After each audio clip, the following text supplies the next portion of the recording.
Congrats sa tanang ni Daog. Then about di ay sa kuan, akong i-share karon. Akong sa mga returning non-OFWs, um, OFW land-based, OFW sea-based or seafarer. Um, iba't iba po yung proseso pero doon lang po magkakatulad sa mga online processing saka sa mga application natin online. So bago po kayo umalis, joke lang. May mga nagtatanong po kasi ang dami po ninyo kaya naisipan kong i-live na lang para rin po sa information ng iba sa mga pamilya nilang gustong umuwi, nag-aalala sila kung ano mangyayari, ganun. Una po sa lahat, sa airport pa lang, bibigyan na po kayo doon ng, tatanungin na po kayo kung nakapag-register na ba kayo. So nung ako po, kala ko tapos na ako. Yung Red Cross kasi nakapag-register na ako doon. Sabi ko sa Red Cross po ba o tapos na. So, sabi niya hindi, isa daw, electronic CIF, ECIF or case investigation form. Yun po yung tinatanong niya kung register na ba ako online or na may barcode na ba ako noon. So sabi niya kung wala pa, mag-register daw ako. So yun po, nag-register ako. Kaya po, payo ko sa inyo before kayo umalis, siguraduhin yung completed yung registration nyo. Pagka-register nyo po, i-click nyo po yung red, yung reference code. I-redirect po kayo nyo to another fill-out form. So, marami po talagang fill-out form na nangyari. Ang dami pong naming pinilapan. So, yun po. Pag completed na siya, bibigyan kayo ng barcode. Isi-send din po mismo sa email address nyo. Yung ECIF. Yung barcode po na yun yung po yung pinaka-importante sa lahat. Yung barcode po ng Red Cross, actually, hindi ko po alam, hindi po siya nagamit. Pero yun po yung sinunod ko sa mga advice nila dun sa embassy po, yung sa mga post. Pero hindi po siya nagamit yung Red Cross na barcode. Yung ECIF po, tatandaan nyo yung po yung pinaka-importante. Tapos, wag po kayong mag-worry masyado kasi sa airport, sa loob ng airplano, i-assist naman po kayo doon. I-assist naman po yung pamilya nyo doon. Yung mga flight crews pa lang, sila na po yung nagbibigay ng mga papel na kailangan fill upan. Nandun po yung immigration na papel, yung health card na papel, kulay yellow. Madami pa po may affidavit pa nga na ipipirma ka doon na na pinili mong bumiyahe o ganyan-ganyan, bla bla bla. Kung wala ka ba talagang sakit, basta marami ka pong pipilapan. Kung hindi po kayo maintindihan, pwede naman kayo magtanong sa katabi nyo or sa flight attendant, mag-a-assist po sila. Or kapag nagkamali po kayo, pwede rin kayong humingi ng extra na papel. Bibigyan din po nila kayo. So, wala pong masama magtanong at humingi ng tulong minsan. Yun lang po. Then, before po bumaba, ititempo ulit kayo isa-isa. Para pong may camera na malaki sila, may mga dala silang camera na malalaki. Tapos, ititemp nila kayo isa-isa. Then, i-remind nila kayo kung saan kayo papasok ng mga gates. Then, before kayo bumaba, hihingin sa inyo yung papel na yung yellow, yung health card form. Hihingin sa inyo yon, then ipalalagay sa inyo NL. Kung non-OFW ka, ilalagay mo N. Kung seafarer ka ba, ilalagay mo yung pinapalagay nila. Kung basta iba-iba po yung papalagay nila sa'yo, then i-remind ka nila na pumasok sa mga respective gates ninyo. Iba-iba tayo ng papasukan po na gates. So sa non-OFWs po sa amin, hindi po ganong crowded compare mo dun sa iba po na mga OFWs po talaga. Sa non-OFWs, consist po mga kasali po doon na students, tourists, ano pa ba? So, mga resident, ganun po. Yun po yung nandoon. Mga resident sa ibang bansa, student. Basta kung ano-ano pa po. So, yung OFW po, sila po talaga yung may mga contract. So, sila po yung free. Yung non-OFW po, sa amin po talaga lahat. So, nakakalungkot po lahat naman po kami, tayo naapektuhan ngayon, di ba? So, medyo unfair. Pero, okay lang yun, nagawa naman ng paraan. So, Um, Hindi ko na po ganong alam yung process dun sa sa seafarer dun sa OFW. Pero po sa non-OFWs, katulad ko, pumasok po kami dun sa gate ng para sa non-OFWs. Then tatanong sa'yo kung may barcode ka na. Yun na nga po yung ECIF. So, dapat may barcode ka na nakalagay. Pwede naman yun, pero medyo matatagal kasi assist ka naman nila. Sobrang dami pong volunteers doon, tsaka mga kasundaluhan na pwedeng yung mapagtanungan or mag-assist sa inyo kung paano po mag-fill up. Then sunod, pag may barcode na po kayo, hintayin yung tawagin kayo. Then next step po nun ay payment na po at saka swab test. So kung wala kayong dalang Philippine money, okay lang po yon. Kahit anong currency tatanggapin nila. So ako po, kulang po talaga yung peso ko. Pambayad ng swab test. Swab test po ay 4,500. Yung peso ko ay 2,000 plus lang that time. So, sabi ko kung pwede ba magpa-exchange muna ng pera. Sabi naman niya okay lang kahit anong currency tatanggapin daw nila. So, yan po yung binigay ko. 4,500 po. 10, ichimang, 10,000 yen po binayaran ko sa swab test. Yung swab test po, medyo, para pong kinuhanan kayo ng laman, masakit po. Hindi ko ma-explain. Parang kinagat ka ng 10 langgam, ganun. Natawang ako sa mga lalaki na nasa likod ko kasi sabi nila, hindi lang daw kulangot yung nakuha. Pati daw, laman nila nakuha daw. Kinuha daw. Which is parang totoo naman. Nakuhanan talaga ng konting laman sa sakit. Then, after po nung swab test, 2 beses po yun eh. Magkabilaan po. Left and right po na ilong. Tagi-isang stick. Tagi-isang sundot. Sakit hanggang dito yata. Tapos, last po yung oral. Alabas yung dila nyo. So, makakarating po yata dito banda sa esophagus. Masakit, nakakakiliti po na masakit. Parang ganun. Pero kaya naman, di naman nakakamatay. Pikit lang kayo. Then, after that, yung sticker po, 3 sticker po yung bibigay sa inyo, no? Pagkatapos nyo pag may barcode na kayo, i-scan po yung barcode nyo, bibigyan kayo ng 3 sticker, yung isa ididikit po sa passport nyo. So, wag nyo pong wawalain yun, maliliit lang po sobra yun. So, may example po ako nandito, kaso lang po nandun, ko nang kunin. Pero may sticker po na ilalagay sa passport nyo. Kunin ko po ba? Wait, sige, kunin ko para sa inyo.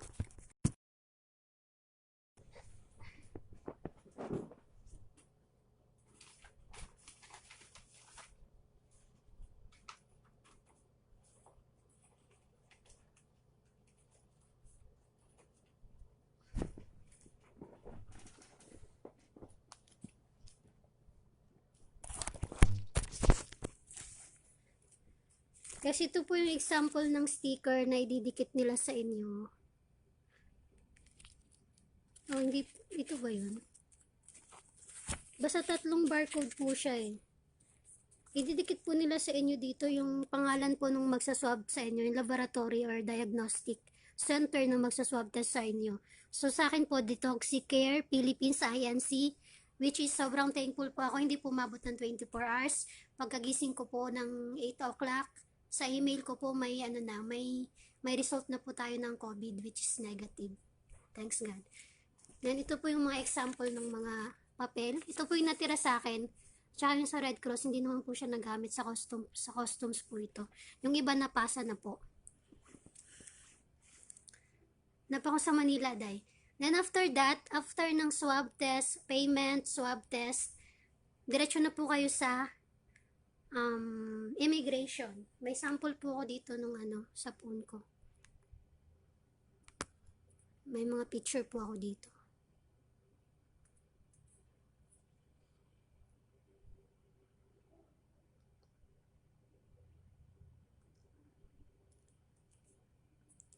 Yan pa po yung sample ng ibang papel. Yan po yung yung health declaration card. Ito pong yellow. Yan po yung kukunin sa inyo bago kayo bumaba ng aeroplano. Okay po? So, lagi nyo pong i-ready sa harap nyo yung mga documents ninyo like passport. Yan po. So, kung Dapat may contact number po kayo sa Pilipinas. Yun po yung gamitin nyo na ilagay nyo. Kasi hihingin din po nila yon. Importante din po na nakapagpa-reserve na kayo ng hotel bago kayo umuwi ng Pinas. Kasi ilalagay nyo rin po dito yun, no? Sa akin po, Stella Garden Hotel, Pasay. Then, address nyo sa Pilipinas. Yun na po. Yun po yung kukunin sa inyo bago kayo bumaba ng plane. Then, next, pagkatapos po nyan, ayan po yung sa swab test, oh. Tsaka payment booth. Present QR code and bio page or passport through the glass panel. Next, pay for the swab test. Number 3, secure official receipt and 3, barcode sticker. Number 4, proceed to any vacant swab testing booth. Then, swab test booth. Di yata nakikita. Tapos, exit na po kayo. Proceed na kayo sa migration pagkatapos ng swab test. Tapos, proceed na kayo sa mga designated help desk ninyo. Kung OWA po, kung OFW po, land-based, or FWC-based without LMA, dun po kayo sa OWA na desk. Then next, yung mga seaman naman po, sa mga nagtatanong sa seaman, dun po kayo sa desk ng Marina. OFWC-based with LMA po sila. Then, katulad po natin mga student, resident sa ibang bansa, non-OFWs kung tawagin, proceed po kayo sa DOT, Department of Tourism. Non-OFW tourist, J1 visa holder, AU pair visa holder, dun po tayo lahat sa Department of Tourism. Tayo po yung may pinakamalaking magagastos. So, yung palad. Pagbaba ko nga po dun sa may mga ready na silang lunch pack, yung mga seaman, yung mga OFWs. Ako gutom na gutom ako, ang sarap pumingi sa kanila ng pagkain. Tapos nagpaalam ako kung pwede bang lumabas, bumili ng Jollibee madalas sa hotel. Hindi raw pwede, kailangan pong dumiretso agad sa hotel. So about po dun sa, yung last po na pupuntahan nyo, yung DOT po na help desk, hihingin po nila sa inyo yung papel. May isa pa pong papel na pinasa ko dun sa kanila. Nandun din po yung details ng titirahan ng quarantine hotel mo, personal info, etc. Basta ang dami pong pipilapan na papel Tapos, nandun po lahat yung details. Then, may 2 options po pala yung yung sasakyan. Coupon taxi, tsaka yung private car. Sobrang mahal po ng private car. Ako po, sanay na po ako dito pabalik-balik sa Manila. So, kung mag-grab lang po ako, sobrang mura lang po ng pamasahe talaga. Pero nabayaran ko po kahapon is 440. Ito pong hotel na to malapit lang sa Baclaran sa crossing po. Sa may maraming paninda po dyan. Sa crossing, may sakayan pa MOA. Nandito lang po ako. So kung mag-grab ako, na-try ko na pong mag-grab dati papunta dyan. Sobrang mura lang po. Pero yung coupon taxi po, pag fixed price hanggang dito sa Baclaran o sa Pasay, 440 po yung nabayaran ko. Pero kung private car po, 1,600 plus bla bla bla daw yun. So, syempre, gusto kong makatipid sa sobrang dami na ginastos. Pinili ko yung coupon taxi. So, hindi naman po nanghingi ng additional na pamasahe yung driver, pero binigay ko na lang din po yung 60 pesos na sobra sa pamasahe ko. Bilang din po, na frontliner sila, nagsasakripisyo din sila para sa atin. So, bigyan natin kahit paunti-unti. Masaya na sila doon. At saka hindi po maiiwasan, may mga nangangalabit talaga doon, nanghihingi ng pang snacks. Yung biglang kukunin yung maleta mo, yung mga kargador doon, yung konduktor, ma'am, pengin ng konting pang snacks daw. So, kung may barya kayo, pwede rin naman hindi. 'Di ba? Nasa sa inyo po 'yun. Fair naman po yung experience ko sa taxi. Okay naman po. Hindi naman po sila nanging additional or katulad ng mga experience ko before. Okay po. So, paglabas po ninyo ng pag okay na po kayo, lumabas, check po nung parang may mga sundalo po doon na nakaabang. Tapos may nag-a-assist po hanggang sa labas. Huwag po kayong mag-worry sa mga pamilya nyo na uuwi or kayo na uuwi kayo sa Pinas kasi sobrang accommodating po ng mga NAIA personnels. Based po sa experience ko, sobrang accommodating nilang lahat, pati yung mga volunteers doon. Sobrang nagpapasalamat po ako na smooth naman po kahit papano. Kahit marami pong process, maraming pinilapan, yun po medyo nakakasakit ng ulo. Pero matatapos naman din po yun, sunod lang kayo sa mga sinasabi nila.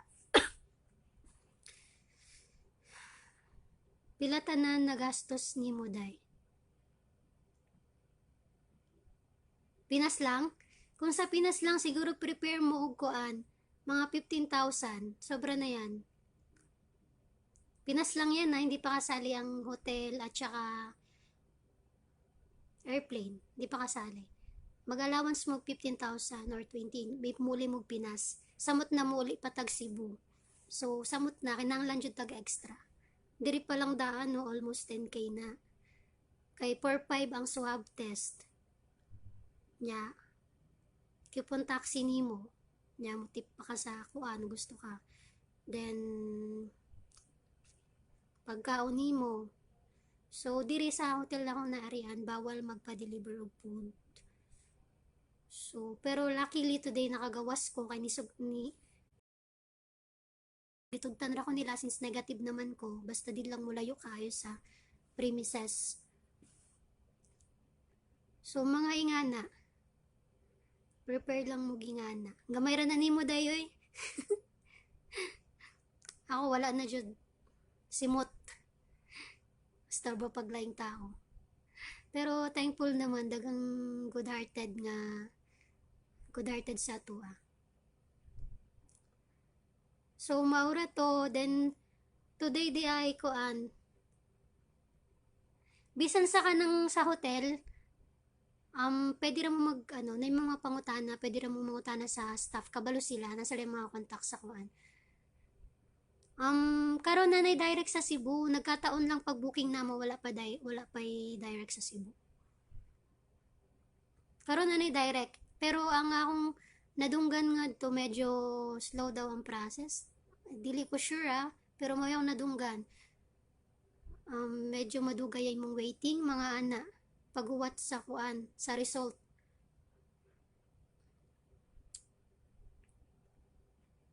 So, ang last day nga kuan requirements guys, yung nilista ko yun kanina.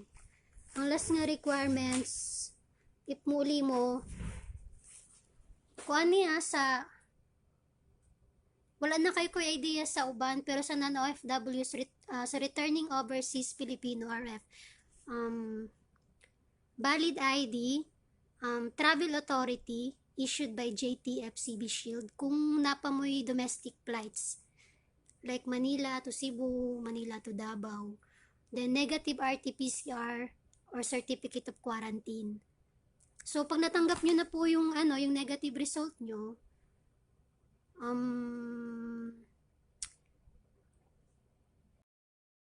tapos may link po doon na i-click nyo, tapos another fill out form na naman. So pipill out na naman ulit kayo ng mga information nyo, bla bla bla. Then meron po dong may mga link po doon na click nyo, tapos ibibigay na po sa inyo yung certificate. Yun po yung certificate, negative RT-PCR certificate of quarantine. I-issue po yan ng Bureau of Quarantine sa inyo. So, ipapaprint nyo po yan sa quarantine hotel nyo sa baba.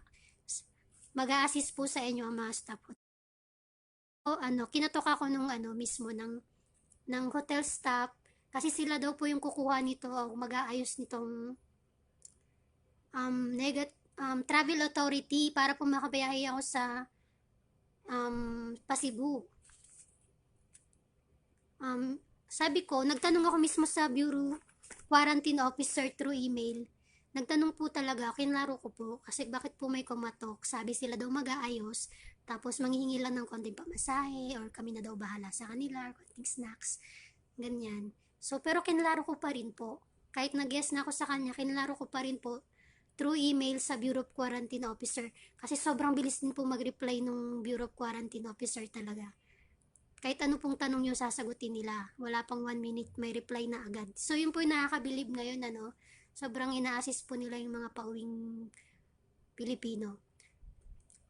After po nun, nagtanong ako, sabi niya, confirmed. Ang hotel staff daw, pwede mag-ayos noon. Kasi since bawal ka, hindi mo kabisado yung lugar or bawal ka lumabas-labas pa. So, sila yung inatasan na mag-assist sa inyo para doon. Yun sa police station po, yun po yung ano, yung travel authority issued by JTF CB Shield.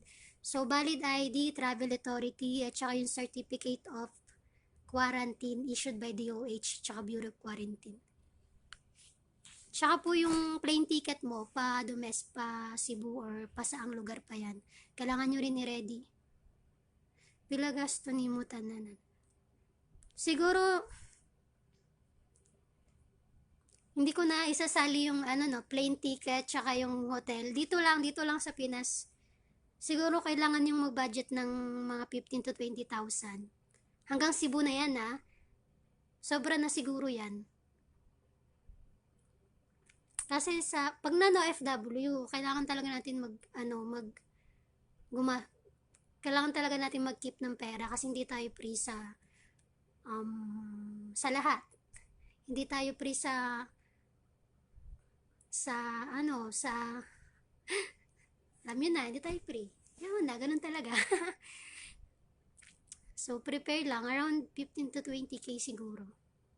Hindi pa kasali ang plane ticket tsaka hotel. Hindi ko na i-explain kung magkano yung hotel ko or ano. Pero thankful po ako sa mga taong sobrang bait sa akin. Pinagtulong-tulungan po nila para po makauwi ako. Yun na lang po at baka umiyak na ako. ano, good luck na lang po sa mga pamilya niyong uuwi. Nilive ko po to ngayon kasi sobrang dami ko pong natatanggap na messages tsaka mga tanong. Tsaka para na rin po sa alam kong marami akong kakilala na may nag-aalala sa pamilya nila ng mga stranded. Hindi po talaga madaling ma-stranded. Ako po, 7 months po akong nawalan ng part-time. Hindi po madaling ma-stranded sa ibang bansa at wala kang pamilya, walang malapit sa'yo doon.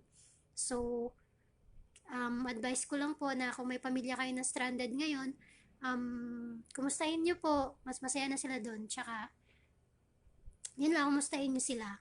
Tsaka, kahit moral support lang, okay na yun. Kasi hindi po madali talagang ma-stranded. Sobrang hirap. Lalo na kung nawalan pa sila ng work. Or pinagkakaabalahan. Tas wala pang iba pa yung sobrang iba pa yung culture doon tsaka yung tradition sobrang iba po talaga katulad sa Japan sobra walang kapit-kapit bahay wala so, mamimiss mo yung mga tambay sa kanto o yung mga kapitbahay mo nagchismisan dyan or nagsusugal dyan mamimiss mo yan lahat kung nasa ibang bansa ka so yun na lang po salamat ingat po tayo lahat